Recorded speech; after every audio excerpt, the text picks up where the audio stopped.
welcome back to Budget with Sue. I'm Suleka, and today I'm just gonna share a little bit about my debt story with you guys, just to kind of give a background of the situation I'm in and what is my plan moving forward. I have three kinds of debt: my student loan with PTPTN, my car loan, and also a credit card. So I'll just switch you guys over to my Google Sheet, which has my debt payment information, and we'll go into more detail there. This is the Google sheet that I use to track my debt repayment. And it's not something that I came up with myself. I found it online just by Googling. It's from the site you can see here, vertex42.com. Website. So I'll leave a link to this Google sheet in my description box, and you guys can check it out if you want. It's free to use and it's quite user friendly because there's not much attention in numbers and they do most of the calculation. So in the first page here, there's space to put in 10 different kinds of debt that you may have. If you have more, it is a bit complicated to try and add in more in each part of this calculator. I would suggest if you would want to try this out, maybe you would consolidate two of them if you want to see that you can play parts of the same bank. The one bank and you add all the balance to that. For me, like I mentioned, I have two different kinds of debt. I have a student loan and I have a car loan and also a credit card. So first, I'm going to change the balance with. So we are going to start it off as of April. I can't believe this already April. We'll start it off as of April 1st, 2022. So with my student loan, which is at PTPM, my current balance is sitting at 123,608 ringgit. So I just checked my portal and this is where I put another form as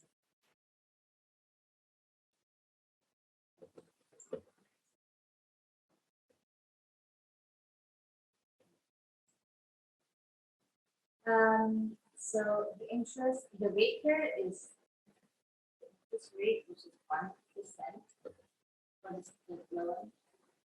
Payment is same monthly payment, which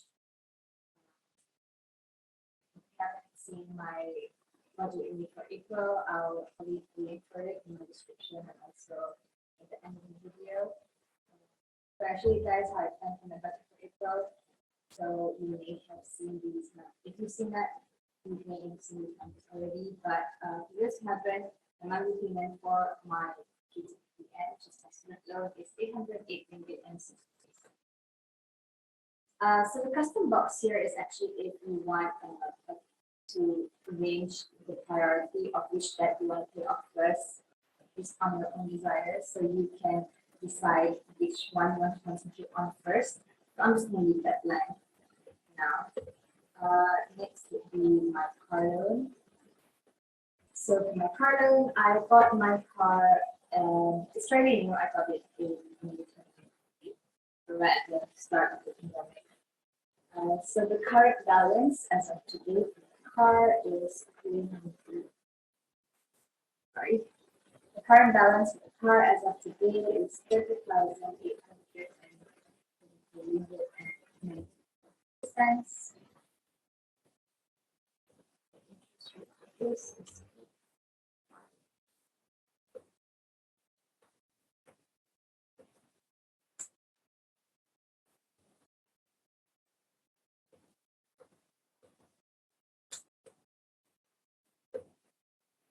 monthly payment is 458. Next would be my credit card. So my credit card is with Maybank, and this is actually a supplementary card under my mom's account, but she didn't use the main card, so all the charges are what I've been using. I had this for quite a while actually. I think since it's been at least 6-7 years. So initially, before I started working, my mom was paying for it or when I started working, I took on the expenditure. I took on the repayment.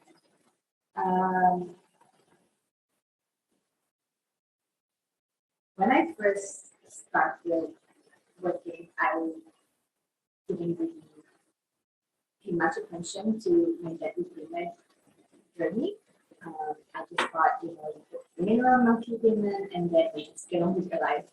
It's only when I started paying attention to budgeting and learning about personal finance, mostly through YouTube, to be honest. It's only then that I started to look at my debt, and for the first time I was thinking to myself, like, this is something that I want to keep around for years and years to come. You know, previously it never crossed my mind that I could pay off my debt faster. And I don't know why that was such a foreign concept for me. I think it's because um, I was new. I didn't understand what taking on debt meant. It was just a part of life, and that was just my history, and that was my understanding of it. Because of the knowledge that I've gained and watching other YouTubers go through, share their journey and their numbers, that's really taught me a lot, and it's made me realize that I can really improve my financial status and my financial health by understanding my debt.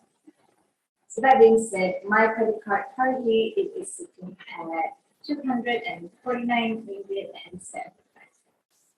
So that's a fairly tiny amount, and I usually put a repayment of 200 ringgit for that.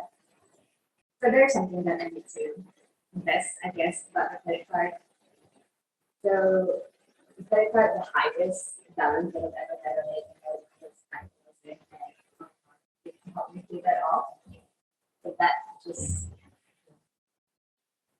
spending habits basically, and just taking for granted that I have a credit card that basically I didn't understand what that meant in terms of especially before I started working. It wasn't my problem, so I didn't really make responsible choices for myself. But now that I've been working for 4 years, yeah, about 4 years, it's fluctuated, to be honest, in that time. But I think this is the lowest it's been. And, and I can pay this off easily this month. However, why it is slow being talked about in this video and why it's still on my debt reduction calculator is because I am anticipating two different kinds of large expenses that I need to make. The first is dental. I am planning to get braces again.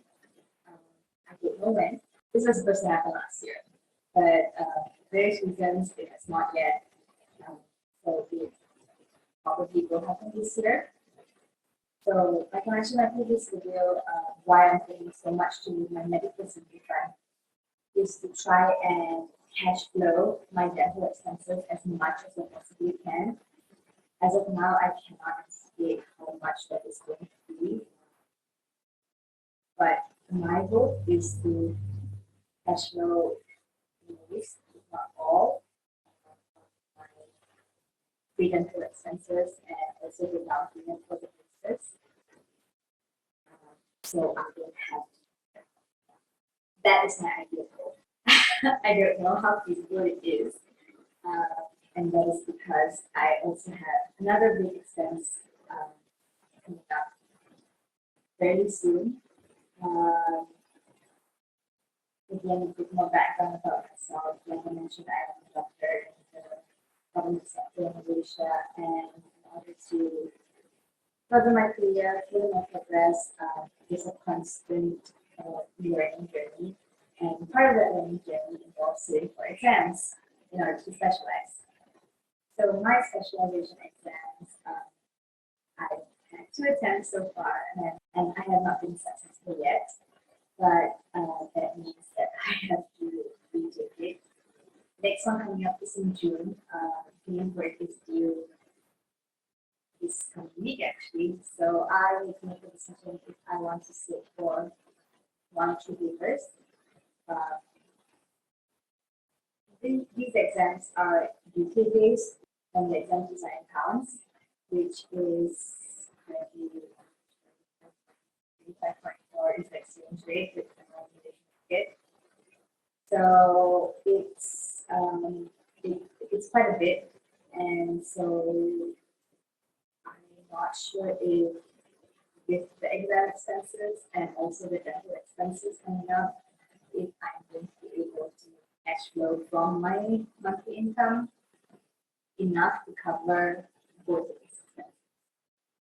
So that's why I get that credit card there because I do anticipate needing it at some point this year.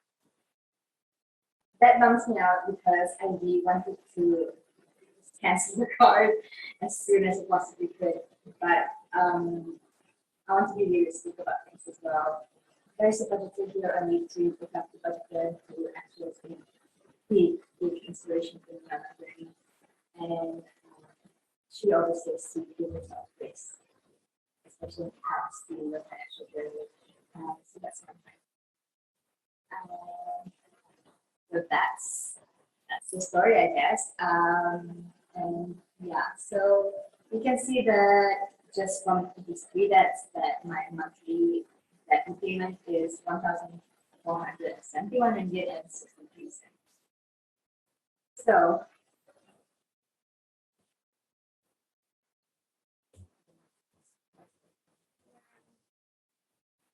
it's saying too low here because they want me to have an initial snowball. But actually, I mean, with that credit card, the repayment is not too much. That's just what I budget for. So I'm just going to, for the purposes of getting around the formulas or the improvement this calculator, I'm going to put it at 0. Initial snowball on because that counted. I do tend to roll it over onto my current repayment after my credit card is done. So me personally, I prefer the snowball method, and that's because the snowball method we get rid of like smaller chunks first, and so there's a bit more of an emotional reward. And for me, it works out well because even if I like the average method, which saves you more interest because you're calculating the one with the highest interest first, it comes up to the same.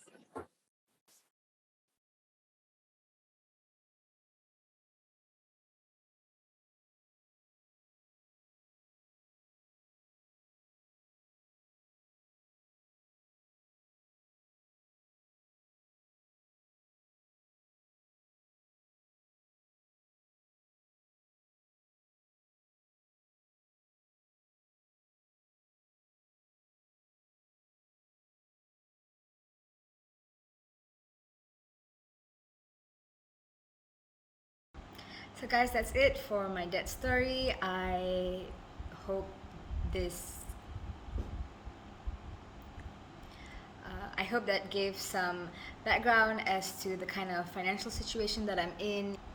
I'm sharing this with you guys so I can be more accountable to myself and also to show you guys the different kinds of debt journey that people can be on. And I'm excited to keep you guys updated moving forward. So thanks for joining me. I'll see you next week.